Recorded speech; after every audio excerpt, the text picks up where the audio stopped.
এটা কি বলতে পারেন? এটা হলো মোবাইল থেকে যখন রিচার্জ দেওয়া হচ্ছে রকেটে টাকা ওঠানোর জন্য একটা রসিদ ধরে দিতেছে, অথচ কার্ডের থেকে সবাই টাকা উঠে দিচ্ছে। আর আমাদের স্যালারি অ্যাকাউন্ট এখন আমরা টাকা উঠাতে পারিনি। প্রায় 60% লোক যারা গার্মেন্টসে জব করে তারা এখনো কোনো টাকা উঠাতে পারেনি। কেন?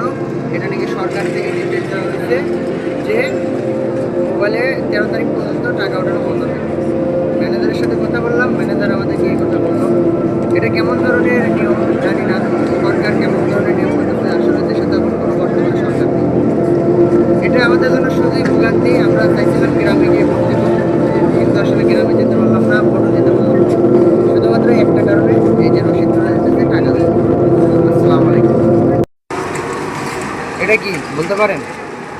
এটা হলো মোবাইল থেকে যখন রিচার্জ দেওয়া হচ্ছে রকেটে টাকা ওঠানোর জন্য একটা রসিদ ধরে দিতেছে, অথচ কার্ডের থেকে সবাই টাকা উঠে দিচ্ছে। আর আমাদের স্যালারি অ্যাকাউন্ট এখন আমরা টাকা উঠাতে পারিনি। প্রায় 60% লোক যারা গার্মেন্টসে জব করে তারা এখনো কোনো টাকা উঠাতে পারেনি। কেন? এটা নাকি সরকার থেকে নির্দেশ দেওয়া হয়েছে যে মোবাইলে 13 তারিখ পর্যন্ত টাকা ওঠানো বন্ধ থাকে। ম্যানেজারের সাথে কথা বললাম, ম্যানেজার আমাদেরকে এই কথা বললো। এটা কেমন ধরনের নিয়ম জানি না, সরকার কেমন ধরনের নিয়ম করতেছে, আসলে দেশে তেমন কোনো বর্তমান সরকার নেই। এটা আমাদের জন্য শুধুই ভোগান্তি। আমরা চাইছিলাম গ্রামে গিয়ে ভোট দেবো, কিন্তু আসলে গ্রামে যেতে পারলাম না, ভোটও দিতে পারলাম না। শুধুমাত্র একটা কারণে, এই যে রসিদ ধরে